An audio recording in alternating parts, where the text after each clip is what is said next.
Hey, Spencer. Hey, Matt, what's up? I know a lot about appreciation when it comes to single-family homes. It's easy for me to wrap my head around a home increasing in value, but what does it mean in the world of multifamily real estate?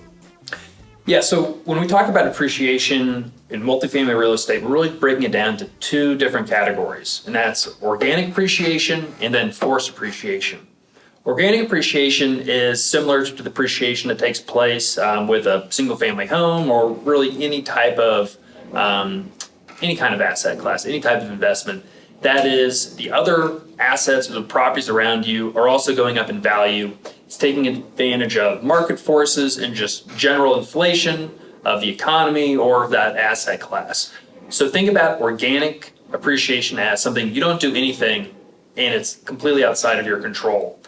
Typically when we look at investing in a multifamily property and to anticipate market inflation or appreciation, we try to assume that there's going to be about 3% a year of organic rent growth and about 2% organic expense growth. And again, that's basically due to market forces and inflation. Now, on the flip side, there's forced appreciation, and that's where you're actually doing something to increase the value of that property. So, for example, the best example would be a value add renovation of an apartment building. So like, let's say you go in and you're going to renovate at a 200 unit apartment building, every single unit, all 200 units, and you're going to increase rents by, say, $100 a month to keep it nice and easy. So $100 a month times your 200 units, that's $20,000 a month. So over a year's period, that's an additional $240,000 in additional revenue. That's pretty awesome.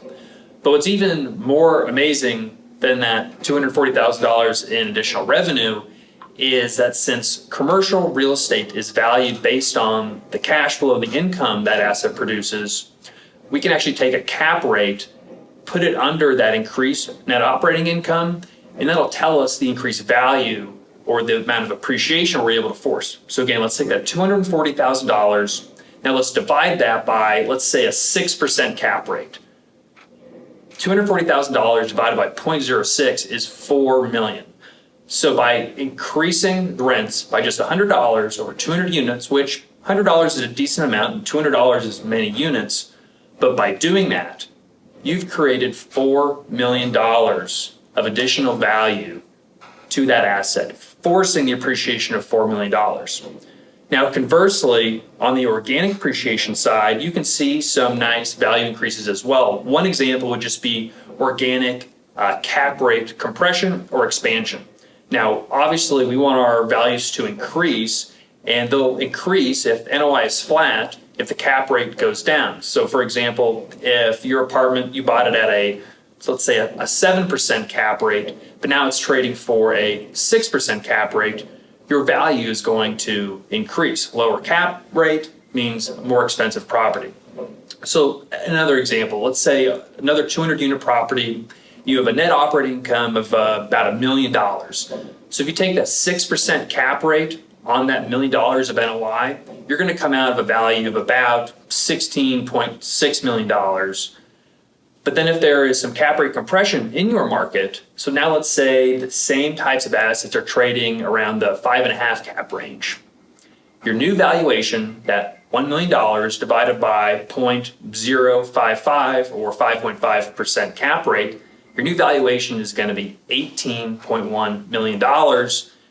You've increased the value, not by doing anything, but just because of natural organic appreciation by just under $2 million. So ideally, not only are you taking advantage of organic appreciation, but you're also taking advantage of forced appreciation. You're doing something to that asset to increase the cash flow, net operating income, which directly translates to the value. Now, conversely, this can go in the opposite direction. We could have cap rate expansion and the value could decrease. You could lose NOI. Let's say that you mismanaged the property and you had to cut rents by $100. Your value can go down the exact same way. But obviously, as investors, we're trying to increase the value of the asset.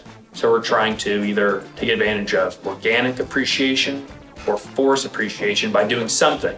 whether that's increasing revenue or reducing expenses.